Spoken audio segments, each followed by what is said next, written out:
چاہے شیر سلطان پور کہیے اور چاہے شیر قادی پور کہیے اور چاہے شیر دوست پور کہیے، حضرت مولانا عبدالرب صاحب نور اللہ مرقدہ، اللہ ان کی قبر کو نور سے بھر دے۔ ان کے صاحبزادے مولانا محمد اطہر صاحب کو بڑے ادب احترام سے گزارش کرتا ہوں کہ آپ تشریف لائیں اور اپنی بہترین باتوں سے ہم تمام سامعین کو نوازیں۔ حضرت تشریف لائیں۔ سیئات اعمالنا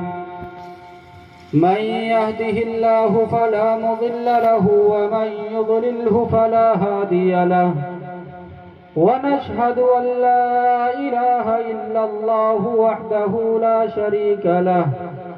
ونشهد أن سيدنا ومولانا محمدا عبده ورسوله. أما بعد، فأعوذ بالله من الشيطان الرجيم. بسم الله الرحمن الرحيم. وما أرسلناك إلا رحمة للعالمين. وقال تعالى: يا أيها الذين آمنوا قوا أنفسكم وأهليكم نارا وقودها الناس والحجارة. صدق الله العظيم. جب سر میں ہوائیں طاعت تھی، سرسبز شجر امید کا تھا.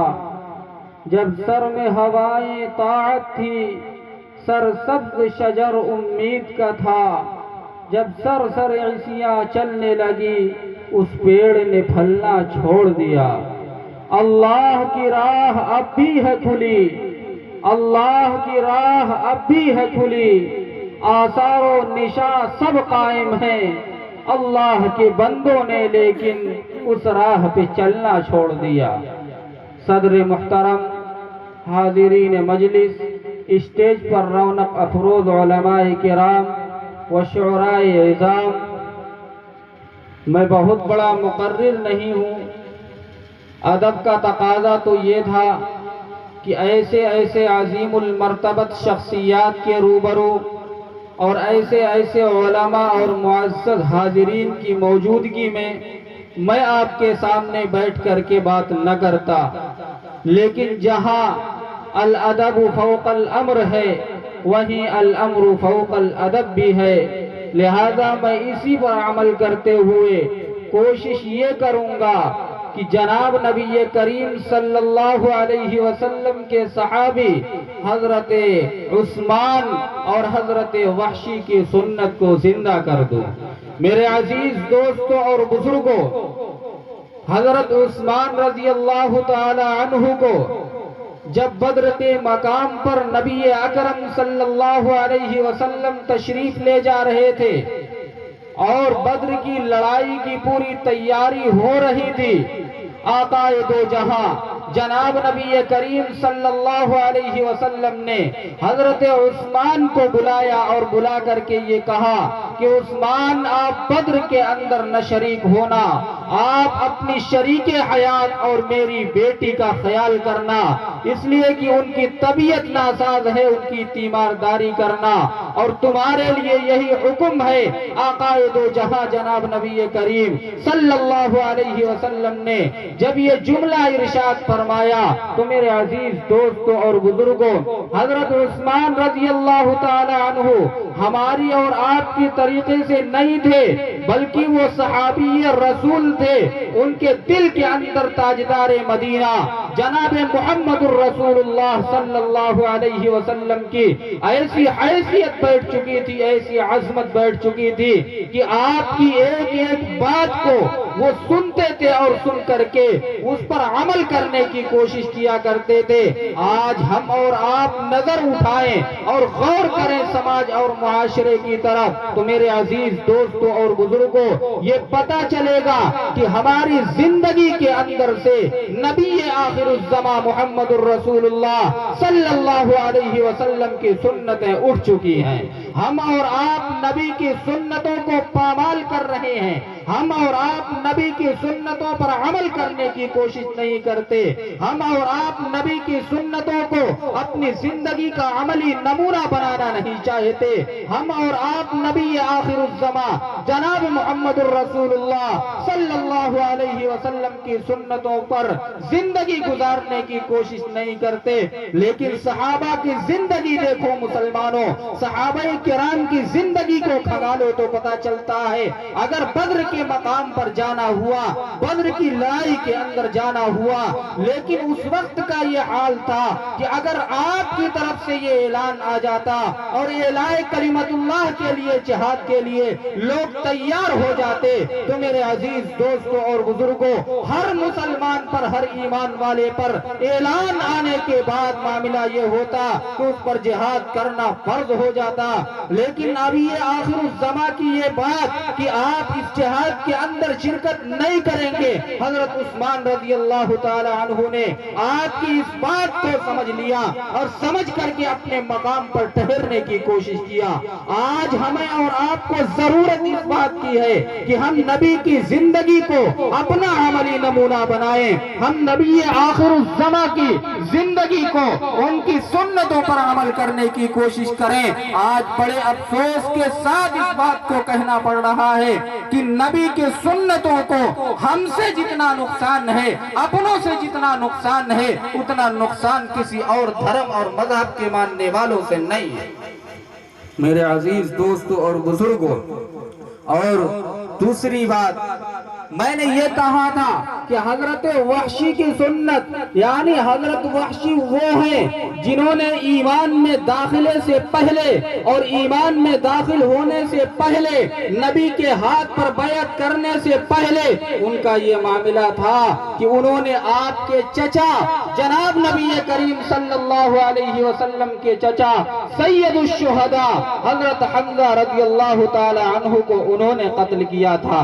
اور قتل کے بعد آقائے دو جہاں جناب نبی کریم صلی اللہ علیہ وسلم نے جب وہ ایمان کے اندر داخل ہوئے اور مسلمان ہو گئے اور مشرف با اسلام ہو گئے، تو آقائے دو جہاں تاجدار مدینہ جناب محمد الرسول اللہ صلی اللہ علیہ وسلم نے یہ ارشاد فرمایا کہ اے وحشی، آپ ایمان میں داخل ہو گئے ہو، اسلام میں داخل ہو گئے ہو، صحابیت کا مقام آپ کو مل گیا ہے، صحابیت کا مرتبہ آپ کو مل گیا ہے، لیکن آپ میری آنکھوں کے سامنے مت آیا کرو، اس لیے مت آیا کرو کہ جب میں آپ کا چہرہ دیکھتا ہوں تو میرے چچا کی یاد آ جاتی ہے، اور میرے چچا کی یاد کی وجہ سے اور آپ کی ذات کی وجہ سے میرے دل کے اندر جو تکلیف ہوگی، اس تکلیف کی وجہ سے آپ کا نقصان ہو جائے گا۔ قربان جاؤ تاجدار مدینہ جناب محمد الرسول اللہ صلی اللہ علیہ وسلم پر کہ اتنا کچھ ہونے کے باوجود جب اسلام کے اندر داخل ہو گئے، مشرف با اسلام ہو گئے، تو ان کے آنے کے بعد نبی یہ کہہ رہے ہیں کہ میں یہ سمجھ رہا ہوں کہ میرے دل کے اندر جو تکلیف ہوگی اس سے تیرا کوئی نقصان ہو جائے گا، اور میں یہ نہیں چاہتا کہ میرے امتی کا نقصان ہو جائے میرے دل کے اندر تکلیف ہونے کی وجہ سے۔ اسی لیے اللہ رب العزت نے جناب نبی کریم صلی اللہ علیہ وسلم کو قرآن کریم کے اندر یہ ارشاد فرمایا وَمَا أَرْسَلْنَاكَ إِلَّا رَحْمَةً لِلْعَالَمِينَ، اللہ کے رسول صلی اللہ علیہ وسلم پورے عالم کے لیے رحمت بن کر کے آئے۔ اللہ نے یہ نہیں کہا قرآن کے اندر کہ اللہ کے رسول جو آخر الزمان نبی اکرم ہیں وہ صرف انسانوں کے لیے رحمت بن کر کے آئے۔ اللہ نے یہ نہیں کہا کہ صرف جناتوں کے لیے رحمت بن کر کے آئے۔ اللہ نے یہ نہیں کہا کہ صرف پرندوں کے لیے رحمت بن کر کے آئے۔ اللہ نے یہ نہیں کہا کہ صرف جانوروں کے لیے رحمت بن کر کے آئے، بلکہ اللہ رب العزت نے یہ ارشاد فرمایا وَمَا أَرْسَلْنَاكَ إِلَّا رَحْمَةً لِلْعَالَمِينَ، اللہ کا نبی وہ نبی ہے جو پورے عالم کے لیے رحمت بن کر کے آیا اور پوری انسانیت کے لیے رحمت بن کر کے آیا۔ میرے عزیز دوستوں اور بزرگوں، ہم اور آپ اسی نبی کی امتی ہیں اور اسی نبی کی امت میں ہمارا اور آپ کا آنا ہوا ہے، لیکن آج ہم اور آپ آج ہم آپ کے سامنے ایک بات یہ عرض کرنا چاہتے ہیں کہ جناب نبی کریم صلی اللہ علیہ وسلم جس نبی کے امتی ہم اور آپ بن کر کے آئے ہیں، اس نبی کو اللہ رب العزت نے وہ خصوصیت اور وہ کمال عطا کیا تھا جو بقیہ انبیاء کے اندر وہ خصوصیت وہ کمال آپ کو نہیں ملے گا۔ میں پوری بات نہ کر کے بس ایک دو بات کر کے آپ سے رخصت ہو جاؤں گا، اس لیے کہ مجھے وقت کم ملا ہے، لیکن میں آپ کے سامنے نبی آخر الزماں صلی اللہ علیہ وسلم کی ایک خصوصیت ایسی ذکر کرتا ہوں جو آپ کو بقیہ انبیاء کے اندر وہ خصوصیت نہیں ملتی۔ ہم اور آپ یہ جانتے ہیں کہ حضرت موسیٰ علیہ السلام یہ اللہ کے برگزیدہ بندے ہیں، یہ اللہ کے برگزیدہ بندے ہونے کے ساتھ ساتھ نبوت سے اللہ رب العزت نے ان کو سرفراز فرمایا تھا، لیکن نبی آخر الزماں صلی اللہ علیہ وسلم کو اللہ رب العزت نے نبوت بھی عطا فرمایا تھا، رسالت بھی عطا فرمایا تھا، اور نبوت اور رسالت کے اندر فرق کرنا چاہیں تو آپ اس طریقے سے کر سکتے ہیں کہ میرے عزیز دوستوں اور بزرگوں، نبی اس کو کہا جاتا ہے کہ جس کو نیا دین اور نئی شریعت نہ دی جائے اور نئی کتاب نہ دی جائے، علیحدہ کتاب نہ دی جائے، وہ شخص صرف نبی ہوا کرتا ہے۔ لیکن اللہ کا رسول وہ نبی ہے کہ اللہ رب العزت نے اس کو نیا دین بھی دیا تھا، نئی شریعت بھی دیا تھا، نئی کتاب بھی دیا تھا۔ اس لحاظ سے نبی آخر الزماں صلی اللہ علیہ وسلم نبی بھی تھے اور رسول بھی تھے، اور اسی کے ساتھ ساتھ اللہ رب العزت نے وہ خصوصیت اور وہ کمال نبی کو عطا کیا تھا۔ آپ دیکھیں اور غور کریں کہ حضرت موسیٰ علیہ السلام کو اللہ نے معجزہ عطا کیا تھا، حضرت عیسیٰ علیہ السلام کو اللہ نے معجزہ عطا کیا تھا، اور حضرت موسیٰ کے معجزے کے بارے میں یہ بتلایا جاتا ہے، قرآن کریم اس کا نقشہ کھینچتا ہے۔ اللہ رب العزت یہ کہتا ہے کہ اے موسیٰ آپ کے داہنے ہاتھ میں کیا ہے؟ اللہ کا نبی یہ کہتا ہے یا عصایا، اے میرے رب میرے ہاتھ میں اور میرے داہنے ہاتھ میں میری لاٹھی ہے، اتوکل علیہا واہش بہا علی غنمی، اور پوری بات نبی نے یہ بتلایا کہ میں اس سے فلاں فلاں کام کو کرتا ہوں۔ لیکن میرے عزیز دوستوں اور بزرگوں، اللہ کے پوچھنے کا مطلب یہ تھا کہ میں اسی لاٹھی کے اوپر اپنی قدرت کو ظاہر کرنا چاہتا ہوں، اور اللہ نے اسی لاٹھی کے اوپر اپنی قدرت کو ظاہر کیا، اور وہ عصا حضرت موسیٰ علیہ السلام کا جب دریا پر انہوں نے مارا تو وہ دریا دو پھاٹ ہو گیا۔ میرے عزیز دوستوں اور بزرگوں، میرے کہنے کا منشا یہ ہے کہ اللہ رب العزت نے حضرت موسیٰ کو عصا کی شکل میں ایک معجزہ عطا کیا تھا، اور حضرت عیسیٰ علیہ السلام کو اللہ رب العزت نے ایک ایسا معجزہ عطا کیا تھا جو اور نبی کو وہ معجزہ نہیں عطا کیا تھا، کہ حضرت عیسیٰ علیہ السلام جب قبر پر جاتے، مردے کے پاس جاتے اور جا کر کے یہ کہہ دیتے قم باذن اللہ، اللہ کے حکم سے تو کھڑا ہو جا، تو مردہ زندہ ہو جایا کرتا تھا۔ یہ اللہ کے اس نبی کا معجزہ تھا، یعنی حضرت موسیٰ کا معجزہ عصا کی شکل میں اللہ نے عطا کیا، حضرت عیسیٰ کا معجزہ اس حکم کی شکل میں اللہ رب العزت نے عطا کیا۔ نبی آخر الزماں محمد الرسول اللہ صلی اللہ علیہ وسلم کو بھی اللہ نے معجزہ عطا کیا، اور کیسا معجزہ عطا کیا؟ قرآن کریم جو ہمارے اور آپ کے درمیان موجود ہے، یہ نبی آخر الزماں صلی اللہ علیہ وسلم کا معجزہ ہے جو اللہ رب العزت نے عطا کیا تھا۔ لیکن ہم اور آپ غور کریں اور سوچیں تو پتہ یہ چلتا ہے کہ حضرت موسیٰ علیہ السلام کا وہ معجزہ ان کی زندگی تک خاص تھا، حضرت عیسیٰ علیہ السلام کا وہ معجزہ ان کی زندگی تک خاص تھا۔ جب تک حضرت موسیٰ اس دنیا کے اندر موجود تھے ان کا معجزہ بھی موجود تھا، اور جب تک حضرت عیسیٰ علیہ السلام زمین پر موجود تھے، ان کا معجزہ بھی موجود تھا، لیکن آج ان کا معجزہ ان کے جانے کے بعد اس دنیا سے ختم ہو گیا۔ لیکن قربان جاؤ نبی اکرم صلی اللہ علیہ وسلم پر کہ آپ کا یہ معجزہ قرآن کریم ایسا معجزہ ہے کہ کل بھی موجود تھا، آج بھی موجود ہے اور انشاءاللہ الی یوم القیامہ بھی موجود رہے گا۔ میرے عزیز دوستوں اور بزرگوں، یہ خصوصیت ہے اور یہ کمال ہے نبی آخر الزماں صلی اللہ علیہ وسلم کا کہ حضرت موسیٰ کا عصا کا کہیں پتہ نہیں چلتا، اور حضرت موسیٰ کی کتاب کو تحریف شدہ ہونے کے ساتھ آپ پا سکتے ہیں، اور حضرت عیسیٰ علیہ السلام کے معجزے کو کہیں پتہ نہیں چلتا، لیکن نبی آخر الزماں کا جو معجزہ تھا وہ معجزہ آج بھی موجود ہے، کل بھی موجود تھا اور تا قیامت انشاءاللہ موجود رہے گا۔ یہ کمال، یہ خصوصیت صرف نبی اکرم صلی اللہ علیہ وسلم کے ساتھ ہے کہ ان کا معجزہ موجود ہے، بقیہ لوگوں کا معجزہ ختم ہو گیا۔ اس کی کیا وجہ ہے؟ کی وجہ یہ ہے کہ حضرت موسیٰ علیہ السلام کو اللہ رب العزت نے جو معجزہ عطا کیا تھا وہ معجزہ عملی معجزہ تھا، اور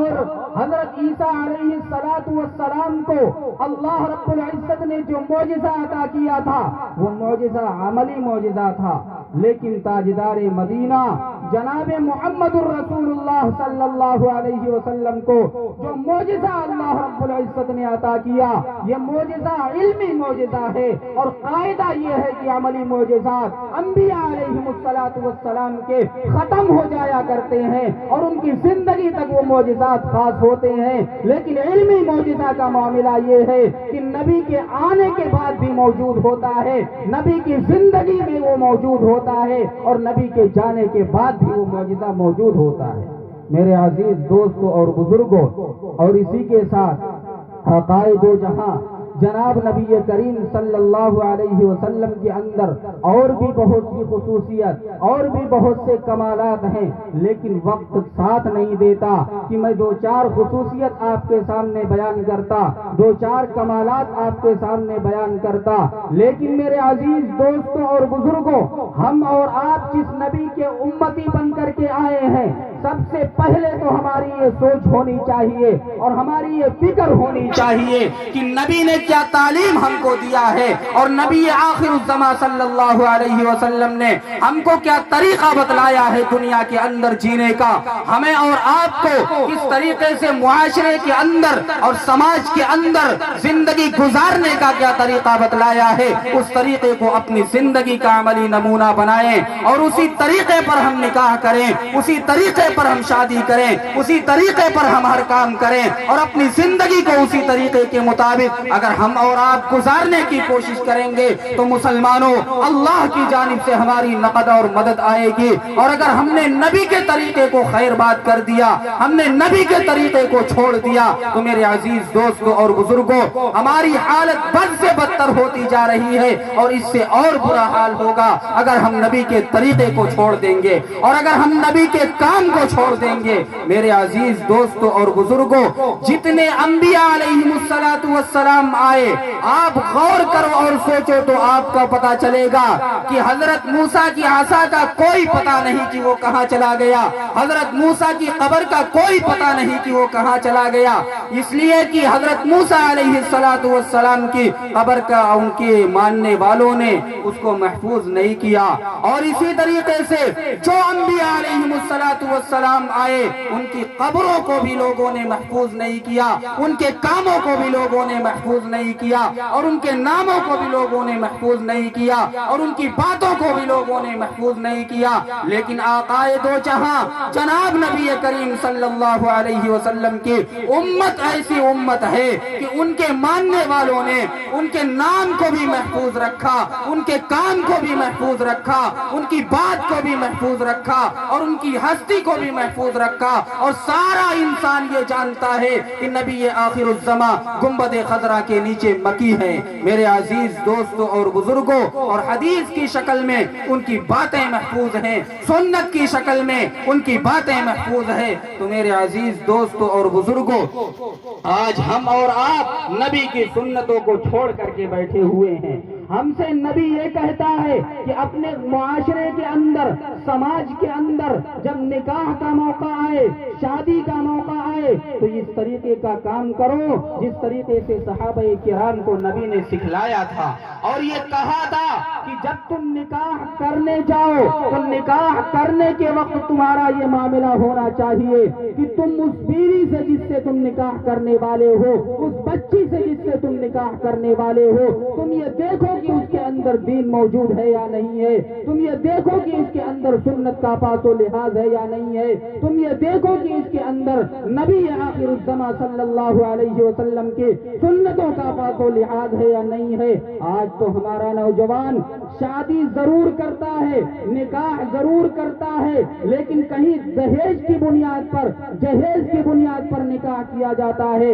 تو کہیں حسب اور نسب کی بنیاد پر نکاح کیا جاتا ہے، اور کہیں حسن و جمال کی بنیاد پر نکاح کیا جاتا ہے۔ نبی نے جو طریقہ بتلایا تھا اس طریقے کو ہم نے خیر بات کر دیا۔ نبی آخر الزماں صلی اللہ علیہ وسلم نے ہم کو اور آپ کو یہ بتلایا تھا، فاظفر بذات الدین، جب نکاح کرو تو دینداری تلاش کرو، یہ دیکھو کہ ہماری آنے والی نسل کی جو ماں بننے والی ہے اور جس کی کوکھ سے ہماری اولاد جنم لینے والی ہے، اس کے اندر دین ہے یا نہیں ہے، اس کے اندر اسلام کی حیثیت ہے یا نہیں ہے، اس کے اندر ایمان موجود ہے یا نہیں ہے، اس کے اندر کلمہ موجود ہے یا نہیں ہے۔ اس طریقے سے نبی نے ہم کو بتلایا تھا، اور ہم جہیز کی بنیاد پر نکاح کرتے ہیں، حسب نسب کی بنیاد پر نکاح کرتے ہیں۔ تو آج نوجوانوں یہ طے کرنے کی ضرورت ہے کہ آج ہم اور آپ یہ طے کر کے جائیں کہ معاشرے اور سماج کے اندر سے اس برائی کو ہم کسی بھی طریقے سے ختم کرنے کی کوشش کریں گے۔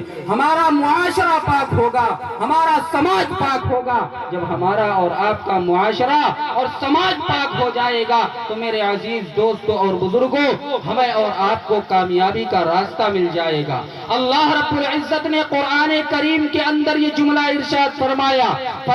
یا ایھا الذین آمنوا قوا انفسکم واہلیکم نارا، کہ اے ایمان والو تم اپنے آپ کو بھی جہنم کی آگ سے بچاؤ اور اپنے اہل و عیال کو بھی جہنم کی آگ سے بچاؤ۔ تو کیسے جہنم کی آگ سے بچاؤ گے؟ صرف یہ کہہ دیا کہ جہنم سے بچ جاؤ، صرف یہ کہہ دیا کہ نماز کی پابندی کر لو، صرف یہ کہہ دیا کہ نماز کے ساتھ ساتھ اعمال صالحہ کی پابندی کر لو، لوگ دنیا کے اندر جہنم سے بچ جائیں گے؟ نہیں، اس کے لیے کوشش کرنی ہوگی، اس کے لیے محنت کرنی ہوگی۔ اور کب محنت کرنی ہوگی؟ جب ہمارا اور آپ کا موقع آتا ہے محنت کرنے کا، تب تو ہم سوتے ہیں، اور جب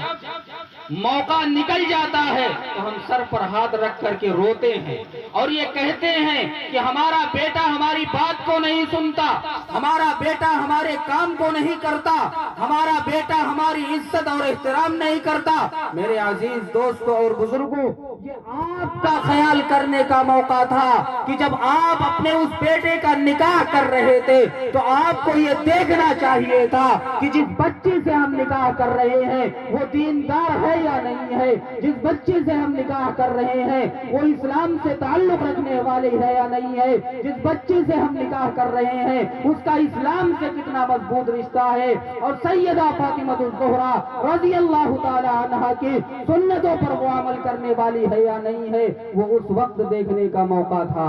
آج دیکھ کر کے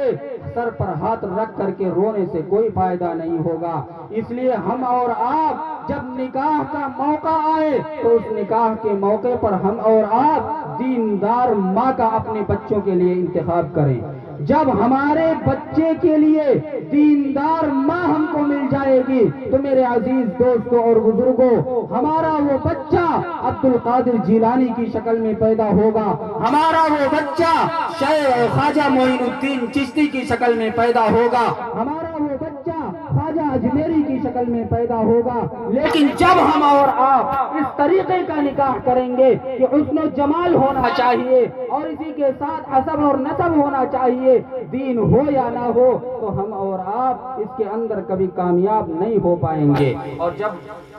ہمارا اور آپ کا بچہ اس دنیا کے اندر آئے تو اس کو سب سے پہلا کام تو ہم یہ کریں کہ مدارس کے حوالے کریں، مکاتب کے حوالے کریں، اس لیے کہ اگر مدارس اسلامیہ اور مکاتب دینیہ کے اندر ہم نے اپنے بچے کو ڈالا تو وہ بچہ یہ سمجھے گا کہ والدین کا کیا حق بنتا تھا، اور وہ بچہ یہ سمجھے گا کہ نبی نے ہم کو کیا بتلایا ہے، وہ بچہ ہم کو یہ سمجھے گا کہ نبی کا کیا طریقہ ہے، اللہ کے الف کو وہ پہچاننے والا ہوگا، رسول کے راہ کو وہ پہچاننے والا ہوگا۔ جب ہم اور آپ اپنے بچے کو نرسری کے اندر ڈال دیں گے تو وہ بچہ نرسری میں جا کر کے سرسری ہونے کے علاوہ کچھ نہیں ہوگا، اس کا دین سے کوئی تعلق نہیں ہوگا، اس کا اسلام سے کوئی تعلق نہیں ہوگا۔ سب سے پہلا کام تو ہم یہ کریں کہ ہم اپنے بچے کو مدارس کے حوالے کریں، کم از کم اتنا وہ بچہ جاننے والا ہو جائے کہ وہ اللہ کو جاننے والا ہو جائے، رسول کو جاننے والا ہو جائے، نبی کو جاننے والا ہو جائے۔ اس کے بعد اگر آپ پڑھانا چاہتے ہیں تو اس کو MBBS بنائیے، ڈاکٹر بنائیے، انجینئر بنائیے، لائر بنائیے، جو آپ بنانا چاہے وہ بنائیے، لیکن سب سے پہلی فکر ہماری یہ ہونی چاہیے کہ ہمارا بچہ دیندار ہو جائے اور مکمل اسلام کو جاننے والا ہو جائے، مکمل کلمے کو جاننے والا ہو جائے، مکمل توحید کو جاننے والا ہو جائے۔ جب ہمارا بچہ مکمل اسلام کو، مکمل دین کو اور توحید کا جاننے والا ہو جائے گا تو میرے عزیز دوستوں اور بزرگوں، کوئی اس بچے کو کبھی کسی طریقے سے پریشان نہیں کر پائے گا، اور وہ بچہ اپنے والدین کی بھی خدمت کرے گا، اپنے اقارب کی بھی خدمت کرے گا، اپنے والدین کے حقوق کو بھی ادا کرے گا۔ جب ہم اور آپ اس طریقے کا کام کریں گے تو ہمارے اور آپ کی آنے والی نسل دیندار پیدا ہوگی، اور جلسے کرنے کا اور جلوس کرنے کا اور اسی کے ساتھ مدارس کے اندر ڈالنے کا ہمارا اور آپ کا یہی مقصد ہوتا ہے کہ ہماری آنے والی نسل کے اندر دین موجود رہے، ہماری آنے والی نسل کے اندر اسلام موجود رہے، اور ہماری آنے والی نسل یہ سمجھے کہ اسلام کیا ہے، کہ اللہ رب العزت نے اس اسلام کو کس طریقے سے اس دنیا کے اندر سربلندی عطا فرمائی، اور دنیا کے اندر آج ہم پریشان حال بھی نظر آ رہے ہیں۔ ہمارا حال یہ ہے کہ غیر ہمارے خلاف طرح طرح کی سازشیں کر رہا ہے، غیر ہمارے خلاف کوششیں کر رہا ہے، اور ہمیں نیست و نابود کرنے کے لیے ہماری ماں بہنوں کو مرتد کرنے کی پوری سازش کی جا رہی ہے، اور ہم نوجوان پڑے سو رہے ہیں۔ ہم یہ نہیں کوشش کرتے کہ ہماری آنے والی نسل دیندار بن جائے، مدارس کے حوالے آ جائے اور مکاتب کے اندر چلی جائے، اس کی ہم فکر نہیں کرتے۔ اور میرے عزیز دوستوں اور بزرگوں، اس کا وبال ہمارے اور آپ کے سر آئے گا اگر اس کا مورچہ ہم نے نہیں سنبھالا۔ ہم اپنی ماں بہنوں کو بچانے کی کوشش کریں، ان کی عزت آبرو کی حفاظت کرنے کی کوشش کریں، اور ہر طریقے سے ان کو مرتد ہونے سے بچانے کی کوشش کریں۔ ہمارا آج کا یہی پیغام تھا۔ میرا وقت مکمل ہو گیا، مجھے صرف آدھی گھنٹے کا وقت دیا گیا تھا۔ میں انہی چند کلمات کے ساتھ آپ سے رخصت ہونا چاہتا ہوں۔ وآخر دعوانا الحمدللہ رب العالمین۔